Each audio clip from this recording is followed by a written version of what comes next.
yan, nasagot niyan. 4. Ngayon namin man, square root of 8. 16. Ha? 2 times 8, 16. Hindi. 8 times 8. 64. O yan. Yun ang ano, square root. Cube root ng 2. 6. Hindi. Bibilangin mo ngayon yan. 2 times 2. 4. Times 2. 8. O yan. Ganun ang sagot niyan. 8. Pag cube root ng 3. Ilan? Parang dito lang yan sa number 2. Ikaw. 27. Ha? 27. Yan. 27. Paano mo ginawa?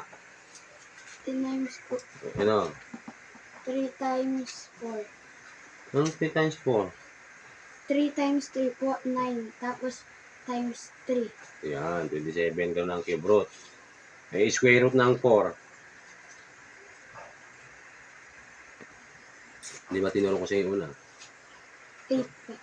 Mali. Tama. Ha? Dito. 4 times. Oh.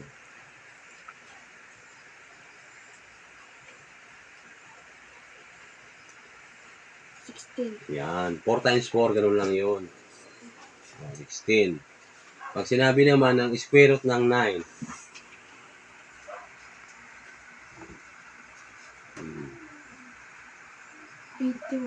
81. Bakit? 9 times 9. Yan. Square root ng ano, 10. 100. Bakit? 10 times 10. Ayan. Ayan. Cube root ng 4.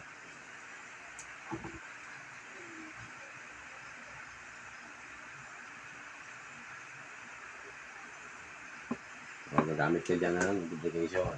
Ang solving. Sige. Hindi ay susulat mo dyan kasi hindi mo yan masusolve na manual. O.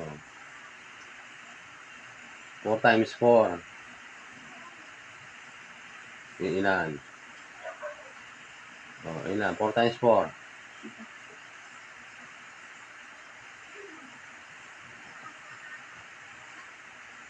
16. Times 4 mo ngayon yung 16.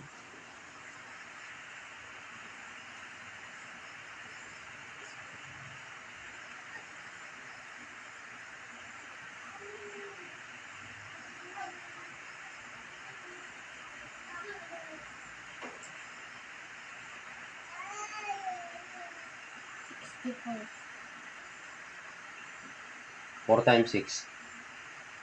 24. Okay. Ganon. Tapos ano mo yun, kaya ito. Mali, sagot mo. Paano naging 66? 64 po. O, 64. Ayan, tama. O, ganun ang cube root ng 4. Ganyan lang siya, di ba? Ayan, kailangan mo nang malaman yan para nang sa ganun, alam mo na. Yan, mga ganyang numbering. Dapat mabase ka sa formula. Tapos yan, yan. Divided, sagutan mo yan. Tapos ito, 1, 2, 6 yan. Tapos ito addition, tapos ito subtraction. Saka na yung